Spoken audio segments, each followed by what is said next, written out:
One of the main reasons that actors leave the profession is because they can't master performance anxiety.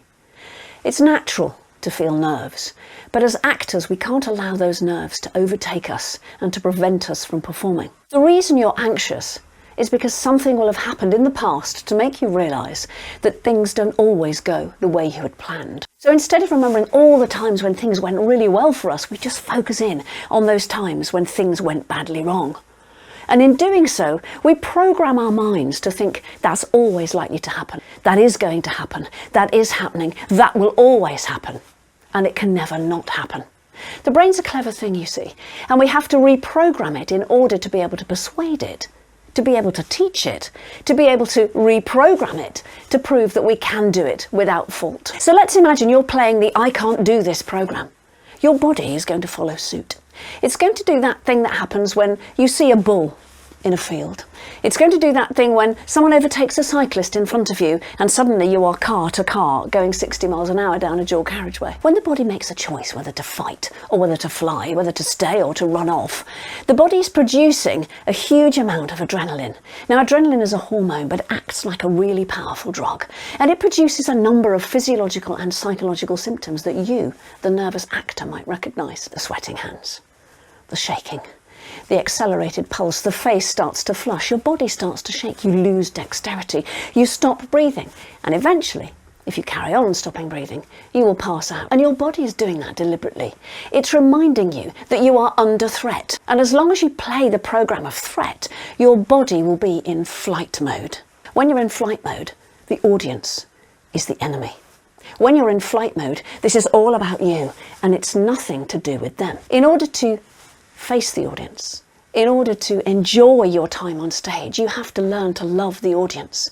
You need to think about them as your friend, people who are there to see you, to love you, to support you, and not to criticise and find fault. The only way that you will persuade your mind and body that the audience is not an enemy is to do this changing state exercise that I'm going to introduce you to now. So just imagine that you are bunched up as tightly as you can. So you'll be squeezing everything. Your toes, your knees will be locked, your bum cheeks will be tightly squeezed together, your hands and your fists will be bunched up, your shoulders will be high, your whole face will be really, really tense. So just hold it there, hold it there, hold it there. And now think about being joyful when you're in that state of tension. And once you've given it a go, you will understand that it's really, really hard to feel joyful when you are tense. We're going to swipe now to the reverse state. We're going to imagine that the body is nice and loose and free, so just free up those knees, make sure your feet are nice and heavy, that your heels are on the ground, and that all of your upper body is nice and loose, your jaw as well, your head, you just might want to do a few head rolls, just to make sure that it's nice and loose, so you're nice and free and heavy. Now breathing deeply into that physical relaxed state, and thinking about feeling tense and full of anxiety are going to be really, really difficult for you. So the first thing we must do when we begin to reprogram anxiety is to think about physical heaviness and relaxation. Physical tension is the enemy of oxygenation. And oxygen is the one thing that is going to help you to recover all of those lines, to recover all of that work that you've done, that granular atomized work, taking the text apart and deciding your attitudes and your actions, your subtext, your blocking. All of these things will go if you cannot access a breath. So the relaxed physical state allows the breath to drop in, allows the memory to recover everything that's in that memory bank, and allows you to commune with your audience. When your body is hugely tense, the muscles become tight. Muscles need oxygen in order to be able to function. And as soon as you start to grip your little toe in and lock your knees and squeeze your bum cheeks and bring your shoulders up and tuck your thumbs in, your breathing apparatus completely lets you down. You can't bring in that oxygen, and the oxygen, as we know, is the thing that helps us to recover everything that we've rehearsed and practiced. The first tip then about reducing performance anxiety is to reduce its impact on the body. Think heavy. Imagine carrying heavy bags of shopping so that your arms are nice and free and long and loose. Check in with bodily tension, check in with your hands, check in with your shoulders. Make sure they're nice and free and loose, allowing the body to be oxygenated and allowing the body to help the brain to recover information that's stored there. People who have high-functioning jobs in the public domain, people who are demanded to speak in front of audiences all of the time, tend to develop rituals, habits that they go through every single time that they do something. In order to be able to produce the same results, you do need to have a kind of mantra that supports everything that you're practicing. So every time I do something, for example, I have the same ritual. I get up really early in the morning, I make sure that everything I need for the day is prepared the night before, so that when I get to an audition, I'm absolutely ready for it. I also have some aloneness techniques. I isolate myself from anybody else. If I'm going to an audition where there's lots of other people, I tend to sit away from them. I don't engage with them. I just like to be in the moment. If I'm given a script for that interview, for that audition, I take with me a pencil and I make some marks. I make notes on how I'm going to present those lines, so that under the pressure in that audition room, I've made those decisions when I'm calm outside of that space. It really pays dividends when you walk into the space to have done the directorial work before you actually got into the space. Some of these rituals that actors go through are also to do with managing the breath. And a very simple breath composure technique that you can do is called the box breath. And it's called a box breath because it has the same shape sides to it. So you breathe in for 4. So there's your count of 4. You hold it at the top for 4. And then you breathe out for 4. And then you hold your breath for another 4.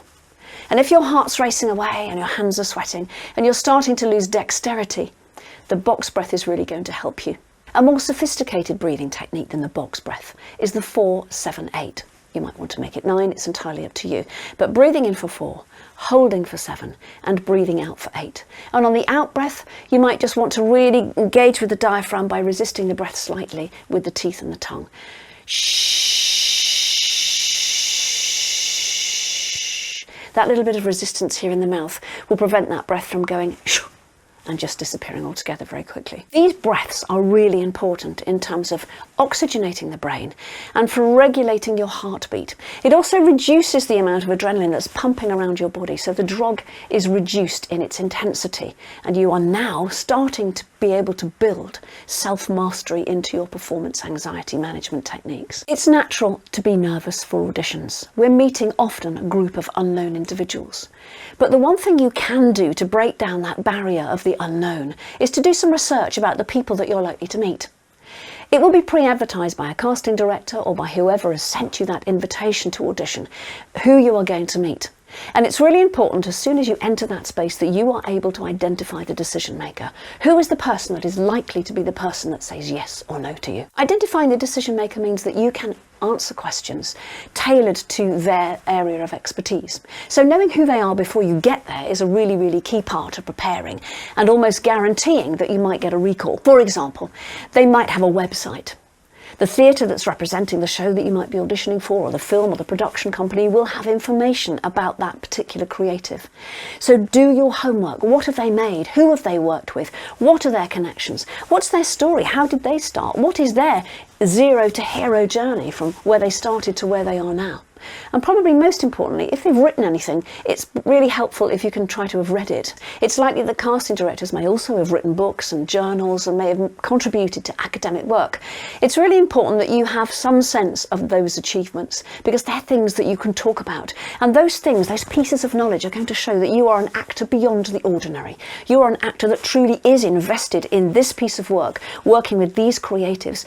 They are ways to really, really impress your panel. The thing about auditions is there are so many ingredients there that are unknown. Very often you meet people you've never met, so they are unknown. The space that you're auditioning is often unknown, and regularly it's very unsuitable for the purposes for which it's being used.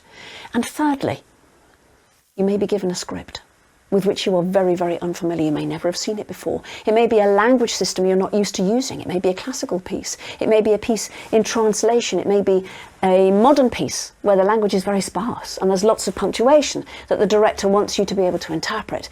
Those things are unknown and scary. Just a cautionary word here, beware of idle chatter, because you never know whom you're sitting with.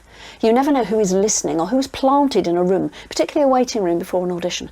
Very often there'll be a person in disguise, pretending to be another actor in waiting, or perhaps even just behind the reception desk where you think they belong to the building. They're likely to belong to the production company. Because an interview or an audition can only give a very, very small amount of information about an actor's suitability for a role. What gives the 360 feedback is what you were like when you weren't thinking that you were under scrutiny. So the reportage of the people in that room is going to really make up those missing ingredients for the panel. Make sure you don't say things that you are likely to regret. Be professional from start to finish. As soon as you get into that waiting area, you've signed in, they know you're there, you are then in interview time. It's like being on stage. That performance has begun. Just make sure your mind is solely focused on that business of getting the job done. If your eyes start to wander about, if your mind starts to wander with it, as it always will if your eyes start to flick about, you will be off focus. You won't achieve your goal. Concentrate, focus, target. Start with the end in mind. If that job is the job that you want to get, do everything that you can to get there. And don't scupper your chances along the way by a lack of focus and ill discipline. Another thing that will actually become a calming technique for you is to have the technique for holding a script.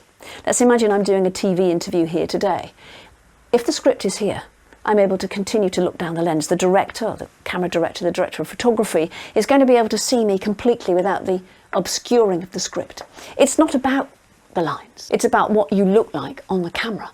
So the most important thing is that you develop this technique, and this is something to practice, of just looking at the script, remembering 4 or 5 of the words, saying them to the camera as appropriate, and then going back to the script rather than being locked into the script the whole time. I'm not acting here, I'm just reading. It's not a reading exercise, it's an acting exercise. And those reactive moments in between speaking, if there's someone reading in from behind the camera, I'd want to show that I could show through my face and through my body that I was an actor that can receive information. That's what the test is all about. It's not a reading exercise. So just don't lose your technique as you go into these incredibly important and sometimes very rare moments of audition where you need to really show your technique. Show that you are absolutely at the top of your game by doing things like holding the script correctly. When you're auditioning, do your homework. Find out about the people on the panel. Be interested in them so that when they ask you questions about yourself, you can then return a question about them. It shows maturity, it shows ambition, and it shows professionalism.